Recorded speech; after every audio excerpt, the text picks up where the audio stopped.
Hello friends, நம்ம இந்த வீடியோவில் பார்க்க போகிறது சொத்து வாங்குவது என்பது பலருடைய வாழ்நாள் கனவாக இருந்து வருது. ஆனால் நிலம் அல்லது வீடு வாங்கி அதனை சார் பதிவாளர் அலுவலகத்தில் பதிவு செய்து விட்டாலோ அந்த சொத்து முழுமையாக நமக்கு சொந்தமாகி விட்டது என்று நம்மில் சில பேர் கருதுகிறோம். இது ஒரு தவறான புரிதல் என்று சட்ட வல்லுநர்கள் உச்சநீதிமன்றமும் எச்சரிக்கின்றன. இது குறித்து சட்ட விதிகள் மற்றும் சமீபத்திய உச்சநீதிமன்ற தீர்ப்புகள் என்ன சொல்கிறது என்றதை பற்றி தான் இந்த வீடியோவில் பார்க்க போகிறோம். ஸோ வீடியோவை இறுதி வரைக்கும் ஸ்கிப் பண்ணாமல் பாருங்கள். வீடியோ பார்க்கறதுக்கு முன்னாடி நீங்கள் இந்த சேனல் இன்னும் சப்ஸ்கிரைப் பண்ணலாம். கீழே இருக்கிற கலர் சப்ஸ்கிரைப் பண்ணி கிளிக் பண்ணிக்கோங்க. கூடவே பக்கத்தில் இருக்கிற பெல் ஐக்கான் கிளிக் பண்ணிக்கோங்க. அப்போ தான் நாங்கள் போடக்கூடிய பயனுள்ள வீடியோக்களை நீங்கள் மிஸ் பண்ணாமல் பார்க்கலாம்.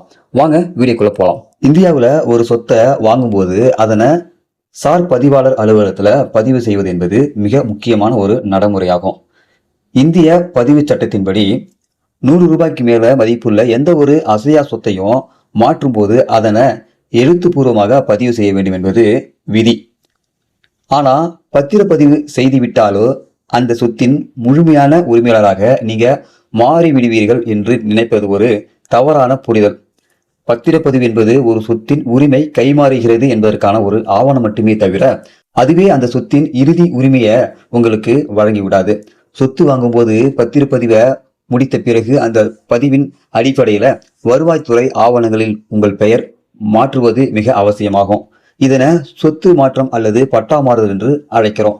நீங்கள் பத்திரப்பதிவு மட்டும் செய்துவிட்டு அமைதியாக இருந்துவிட்டால் அரசு பதிவேடுகள்ல இன்னும் பழைய உரிமையாளர்களின் பெயரே நீடிக்கும். இதன் காரணமாகவே மட்டும்தான் ஒரு சொத்தை 2 முறை விற்பனை செய்வது அல்லது வாங்குவது, சொத்தின் மீது பழைய உரிமையாளர்கள் கடன் வாங்குவது போன்ற மோசடிகள் இன்னும் நடைபெற்று வருது. எனவே பதிவு செய்த கையோடு வருவாய்த்துறை ஆவணங்களின் முந்தைய உரிமையாளர்களின் பெயரை நீக்கிவிட்டு உங்களுடைய பெயரை சேர்ப்பதை உறுதி செய்ய வேண்டும். இது தொடர்பா உச்சநீதிமன்றம் கடந்த ஜூன் மாதம் வழங்கிய தீர்ப்புல ஒரு முக்கியமான கருத்தை பதிவு செய்கிறது. அதாவது வெறும் பத்திரப்பதிவு ஆவணங்களை வைத்திருந்தால் மட்டுமே ஒருவர் அந்த சொத்தின் முழுமையான சட்டப்பூர்வ உரிமையாளராக விட முடியாது என்று நீதிமன்றம் திட்டவட்டமாக கூறியுள்ளது. பதிவு ஆவணங்கள் என்பது சொத்துரிமைக்கான ஒரு கூடுதல் ஆதாரமே தவிர அது மட்டுமே முழுமையானது அல்ல.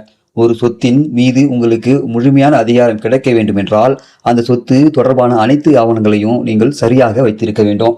அதாவது குறிப்பா சொல்ல போனா விற்பனை ஒப்பந்த விவரங்கள், முத்திரைத்தாள் கட்டணம் செலுத்தியதற்கான ஆதாரம், விற்பனையாளர் மற்றும் சாட்சியரின் கையொப்பம் ஆகியவற்றை மிகவும் அவசியமானவை.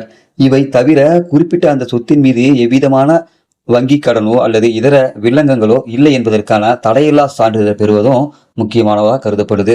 மேலும் சொத்து வரி செலுத்தியதற்கான ரசீதுகள் மற்றும் உள்ளூர் அரசு அலுவலகத்தில் வழங்கப்படும் இறுதி சொத்துரிமை சான்றிதழ் ஆகியவை உங்களிடம் இருக்க வேண்டும்.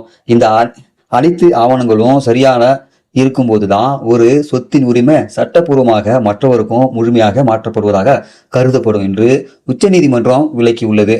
எனவே நீங்கள் நிலம் அல்லது வீடு வாங்குபவர்கள் வெறும் பதிவுடன் நின்று விடாமல் பட்டா மாறுதல் உள்ளிட்ட வருவாய்த்துறை நடைமுறைகளை சரியாக முடிப்பதே பாதுகாப்பானது என பத்திரப்பதிவுத்துறை கூறியுள்ளது.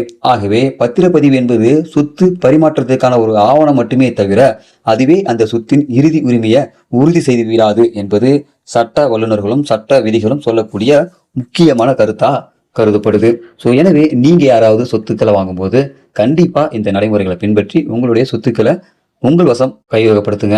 ஒருவேளை பத்திரப்பதிவு மட்டும் செஞ்சுட்டு நீங்க கம்முன்னு விட்டீங்கன்னாக்கா அதோட முழு உரிமையாளராக நீங்க மாறிவிட முடியாது என்றது சட்டம் சொல்லுது.